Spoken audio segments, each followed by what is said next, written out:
Verse 579.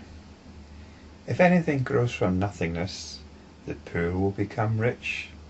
When there is no objective world, how can a mind be born? Pray tell me, O Muni. So Muhammad is addressing the question here to the Buddha, described here as the Muni, the sage.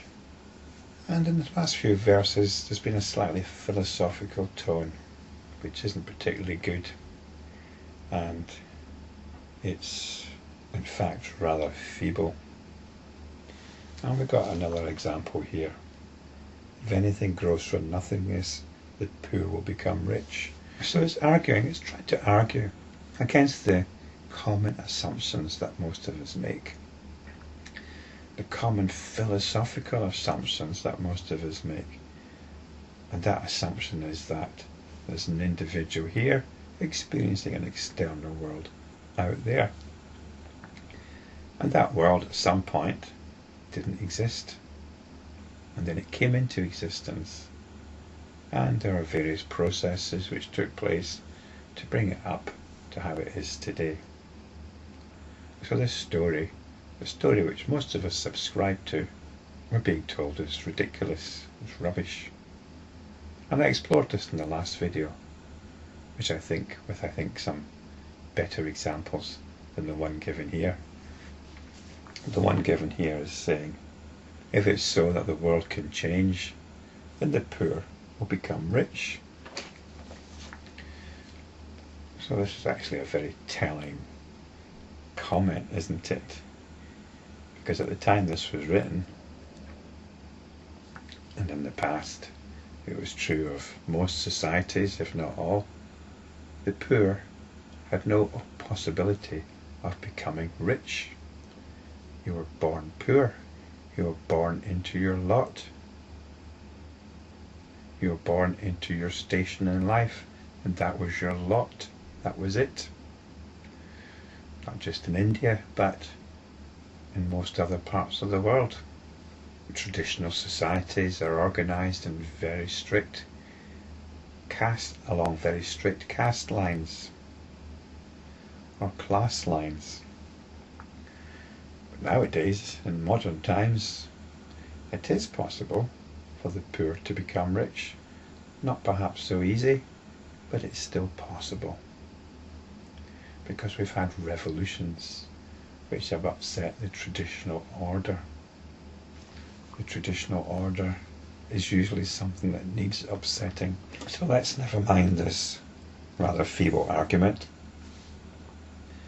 What we're interested in here is, how can a mind be born? And here, mind is spelled with a small m. In the previous verse it was spelled with a capital M.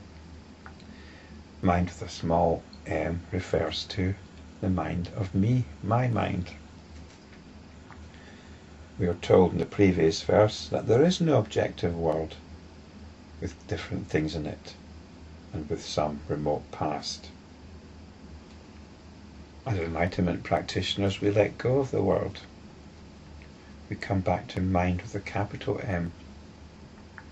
But what's this mind with a small m which keeps blocking out the light? That verse 580 tells us, as all this is causeless, there is neither mind nor objective world. As the mind is not born, the triple world is devoid of doings. So this apparent mind, this apparent objective world, well, that's just it, it's only apparent, they're not real. They're of the nature of a dream. There's no argument given for this, it's just stated. It cannot be argued philosophically, even though some feeble attempts have been made to argue for it philosophically. It cannot be argued philosophically, nor can it be an item of belief, because belief comes under the purview of philosophy.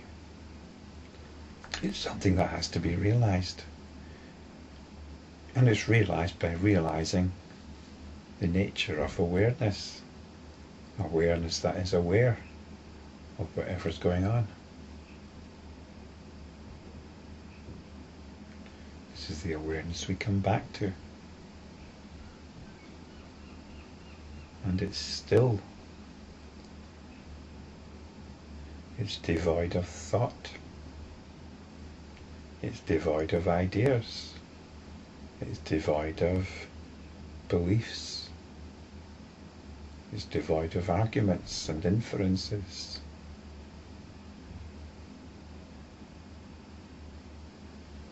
It's the center of our being. We can come back to it. Everything arises from it, but we don't go with what arises from it. We come back to its stillness, to its pure being.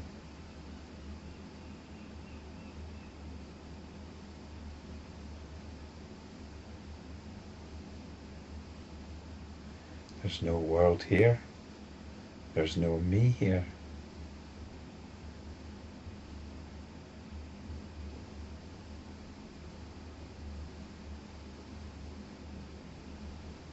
There is no argument for it here. There's only the realization of it.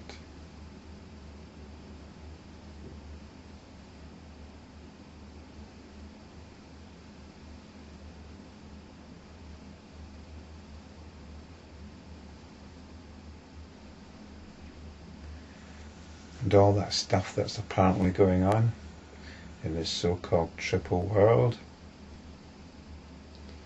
And the triple world is this world out there, this apparent world out there, this me, this apparent me here, and this me that engages with the objective world. This is the triple world, me,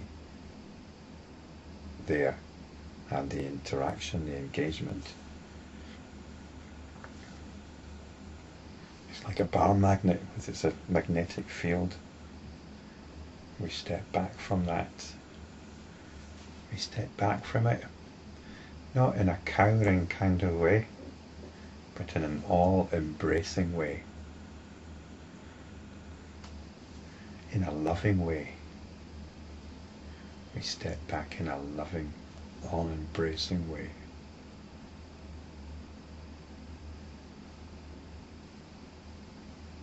And we come back to suchness, mind with a capital M.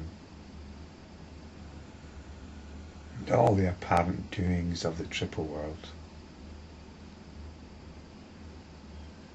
become like a dream that we've woken up from.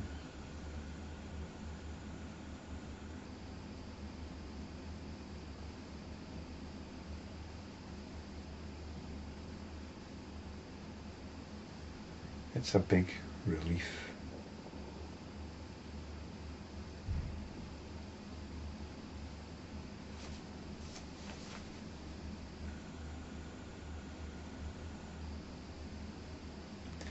So this is what these verses keep reinforcing, keep pointing us to.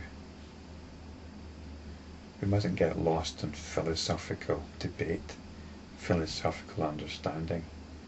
That's a distraction. We let it all go.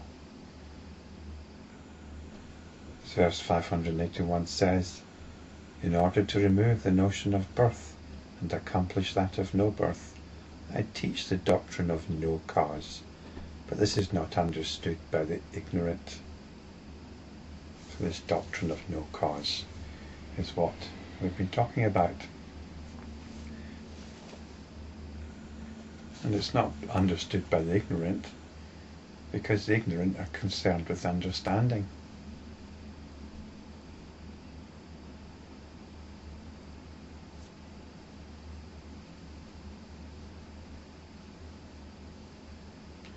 We as enlightenment practitioners are concerned with realization. Realization of no cause. Realization of the eternal moment. The fullness of this present moment.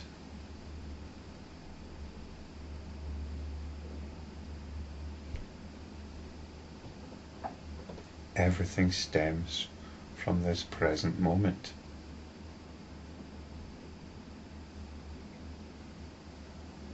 We've stepped back from this apparent world of cause and effect.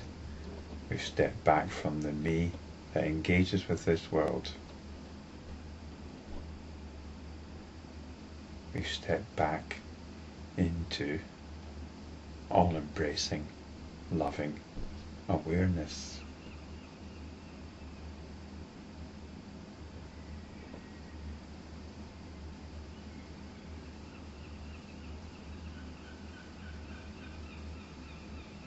There's no me here. It was not caused by anything. This was not caused by anything. It simply is. It's suchness.